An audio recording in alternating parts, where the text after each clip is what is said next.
Bonjour, l'invité du lundi vous propose une rencontre avec un des candidats des législatives dans la 3e circonscription. Il s'agit de Marc Chinal. Marc Chinal, bonjour. Bonjour. Alors, Marc Chinal, on vous rencontre souvent dans les réseaux de la décroissance, dans les réseaux écologistes. On vous croise là, j'essaie un petit peu de vous présenter. Et vous avez décidé d'être candidat aux législatives, donc 2012, après ces présidentielles rugissantes et merveilleuses. Et ma première question, ça va être de vous demander pourquoi. Pour quelle raison? Parce que vous vous présentez pas sous une bannière verte. Vous non. Êtes, voilà, vous n'êtes pas du tout Europe Écologie. Enfin, non. Vous êtes souvent dans ces réseaux, c'est là où on vous rencontre souvent dans souvent. les réseaux. Je suis. Vous êtes proche de ces idées. Je me soucie de l'environnement un peu plus que d'autres, et donc forcément, je suis au contact de personnes qui ne sont pas dans des hautes sphères. Oui. Mais pour autant, non, Europe Écologie, c'est Europe Écologie, et voter AM, c'est voter AM. C'est-à-dire AM. Alors, donc... oui, c'est votre... oui, c'est l'étiquette. Je pensais à la décroissance, moi. Donc, un mot sur la décroissance. La décroissance. Vous en avez fait partie, c'est ça? Ah, mais moi, personnellement, mais c'est ma philosophie de vie personnelle. Vous êtes je suis objecteur de croissance. Oui. C'est-à-dire que je ne crois pas en un monde qui peut grossir éternellement. C'est-à-dire qu'on sait que la planète est limitée en ressources. Donc, baser toute l'économie mondiale sur une croissance perpétuelle, c'est une aberration mathématique, une aberration physique. Donc, il faut arrêter de croire en la croissance. Et maintenant, il faut apprendre justement à faire aussi bien avec moins. Et donc, organiser l'objection de croissance, c'est-à-dire une sorte... Mais c'est un terme assez faible, on va dire, la décroissance. C'est pour ça que je ne pars pas réellement avec la décroissance. Oui. La décroissance, il y a beaucoup qui l'assimilent à la déflation, à tout un tas de choses qui sont négatives. Or, ça n'est pas du tout ça. Sauf que économiquement, la décroissance a du mal à répondre à certains problèmes. D'accord. Et c'est pour ça que je ne pars pas avec ces idées aux législatives. D'accord. Alors, Marc Chinal, d'abord, je voudrais que vous me disiez un mot sur cette campagne présidentielle. Je demande ça à tous les candidats. Nous, on reçoit beaucoup de mails en nous disant que c'est une campagne inintéressante, qu'on n'a pas du tout parlé des problèmes qui intéressent les Français, que les problèmes de l'écologie sont passés à la trappe. C'est vrai qu'on n'en a pas beaucoup parlé, alors que la centrale de Fukushima est toujours à moitié découverte. Même après, en France, on a eu quelques petits problèmes. On a eu quand même des aléas climatiques un peu extraordinaire dans un tas de pays du monde. Et c'est vrai que l'écologie, pour le coup, et les sujets en tout cas sur l'écologie, sont passés à la trappe. On ne parle plus du tout des voitures électriques, enfin on ne parle plus de grand-chose. Qu'est-ce que vous pensez de cette campagne présidentielle? Eh bien, elle est conforme à un monde de tarés, je pense, tout simplement. C'est qu'on essaye de s'aveugler. Donc on s'aveugle avec des problèmes de halal ou d'autres choses, mais c'était une on ne mauvaise va idée pas de au parler fond des du choses. halal. On doit parler de tout, c'est pas un problème. Mais quand on a envie de viande halal ou pas, si on ne peut pas se l'acheter, si on crève de faim, c'est un autre problème, plus préoccupant. Vous voyez tout sous l'angle de la pénurie, vous, Non, je vois cela sous une... J'essaye de voir ça d'une manière globale. Non, mais ce qui vous inquiète, ce qui vous angoisse, c'est ce monde qui veut croître par tous les moyens. Donc la population croît, oui. Mais vous la pensez population, elle croît si elle veut. Vous pensez que la Terre, ne pourra pas donner, en fait, c'est ça. Mais de toute manière, la fin du pétrole, elle existe. Il y a beaucoup qui trichent sur les chiffres des réserves, qui vous font croire qu'après il y aura une autre technologie, des batteries, ions, etc. Mais c'est une utopie. C'est une utopie complète parce qu'on sait que les ressources en pétrole vont être terminées d'ici 20 ans. On va pouvoir en avoir encore un peu plus avec les gaz de schiste, mais il va falloir choisir entre le pétrole ou l'eau. Or, je pense qu'il vaut peut-être mieux choisir l'eau ne serait-ce pour boire et pour cultiver, Oui. plutôt que d'empoisonner les sols. Mhm. Donc voilà, donc la fin du pétrole est programmée. Il faut réfléchir maintenant avec les villes en transition. Vous parliez des collectifs Oui. où je navigue un peu. Oui. La Lyon en transition, c'est des citoyens qui se posent la question comment on organise ça s'il n'y a plus de pétrole. Donc recréer des jardins proches des villes, éviter de tout bétonner et puis réfléchir au transport aussi, qui est une grosse problématique. Oui. On ne peut pas continuer à vivre à 50 km de Lyon pour travailler à Lyon et faire 100 bornes tous les jours. Oui. Est-ce Est-ce que vous investissez comme ça toute une série de choses concrètes? Par exemple, le grand stade de Dessines, par exemple, est-ce que là aussi il passe sous vos fourches codines, sous votre analyse? Est-ce que c'est une bonne idée ce grand stade On est vraiment en pleine utopie, mais c'est une utopie réelle quelque part puisqu'elle Oui. existe, Oui. puisqu'ils vont construire ce stade malgré Oui. toutes les oppositions et tout Ouais. ça. Mais c'est une utopie dans le sens où on a besoin des terres agricoles près des villes. Si on vous dit que ça donne du travail, si on vous dit que... Mais un travail, est-ce qu'il faut tuer des gens pour que les gens qui enterrent les gens aient plus de travail? C'est débile. C'est-à-dire... On ne peut pas créer une économie qui détruit la vie. Oui. Évidemment, on peut faire du travail avec n'importe quoi. Oui. Mais où va-t-on? C'est-à-dire que là, on a la chance d'avoir une ville, on n'est pas comme Paris, où pour retrouver des terres agricoles, il faut aller quand même relativement loin. Oui. Là, Lyon a cette chance d'avoir des terres agricoles proches. C'est un trésor pour l'avenir. Oui. Mais véritablement un trésor. Oui. Si on le bétonne, Vous parlez de ces terres agricoles qui sont à Dessines. qui sont à Dessines, là où ils veulent construire le grand stade. D'accord, Ça, c'est une infamie complète. d'accord. En plus, on ne parle pas de la gabegie Et le travail que des ça ressources.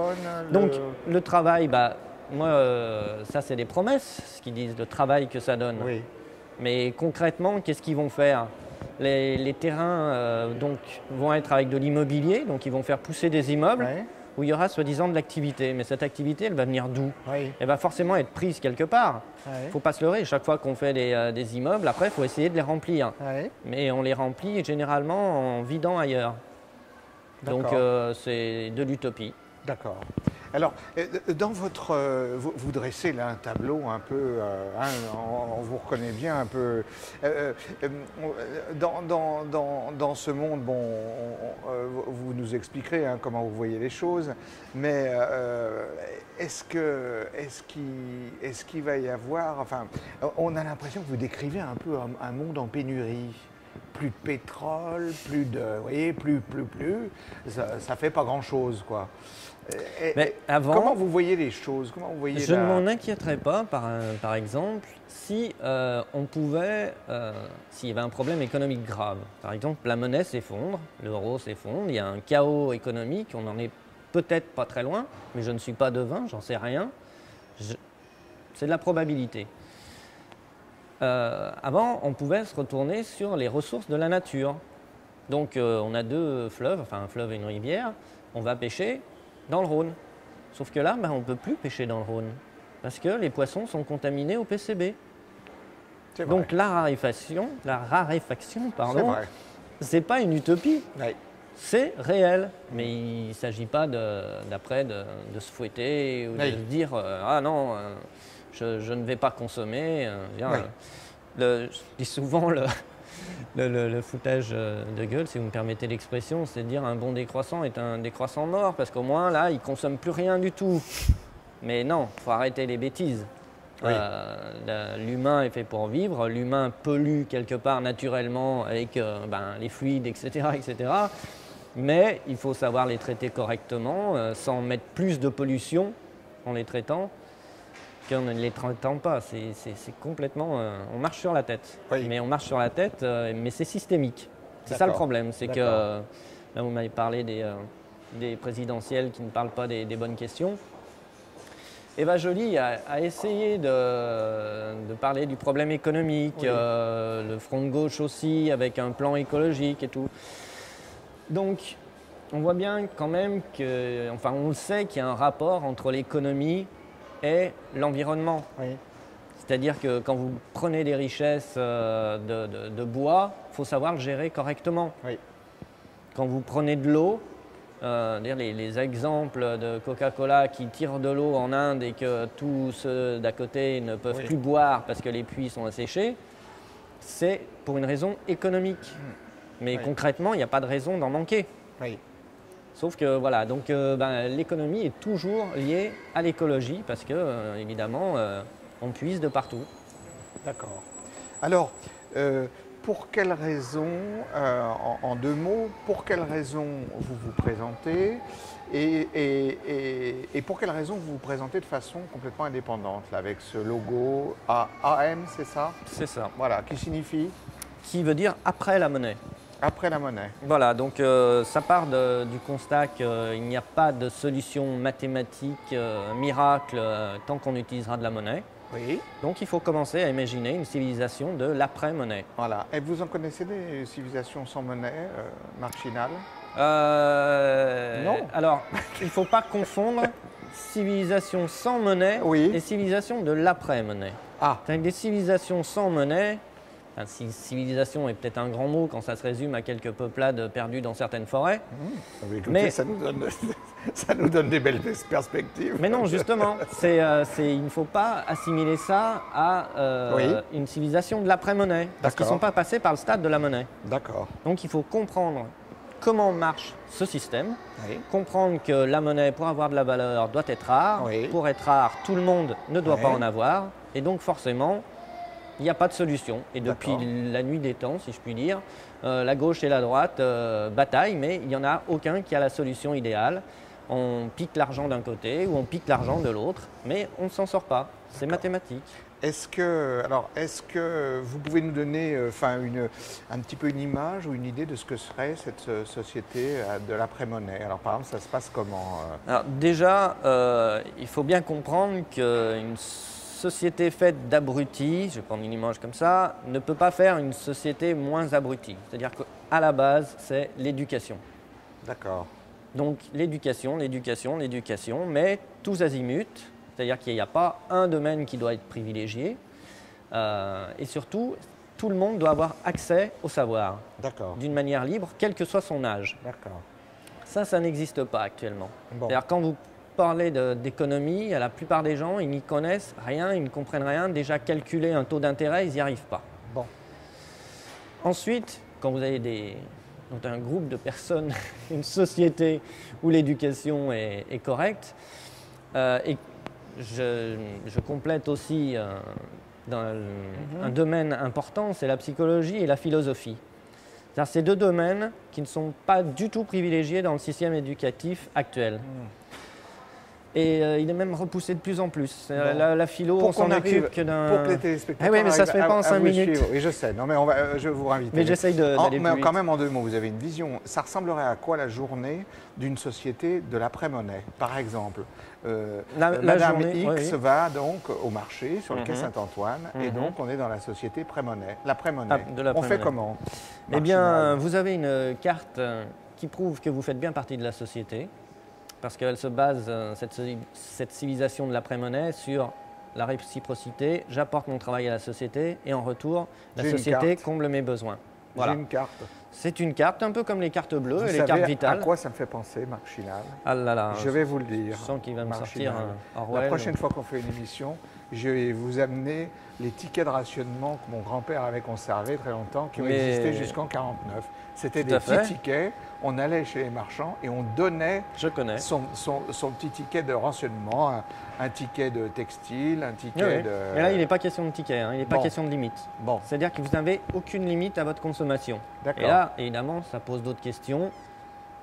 Pas de limite à la consommation, mais alors tout le monde va avoir une Ferrari. Sauf que vous imaginez une civilisation avec tout le monde avec des Ferrari, le ridicule. Parce que le luxe n'existe qu'avec la monnaie. D'accord. Donc évidemment, il y a une foule de questions qui arrivent, mais il faut les prendre une par une. Une par une. Et arrêter de fantasmer sur le retour à l'âge de pierre. Au contraire, la civilisation de l'après-monnaie, c'est après la monnaie. Ce que je vous propose, c'est de faire une émission, dans quelques temps, une émission où vous nous expliquerez exactement, entièrement consacrée à ça, pour nous expliquer comment vous verriez le fonctionnement de l'après-monnaie. Marc Chinal, merci d'avoir répondu à toutes nos Merci questions, y compris celles les plus perfides, mais vous avez l'habitude. L'invité du lundi se termine. La semaine prochaine, nous aurons un autre invité. À bientôt.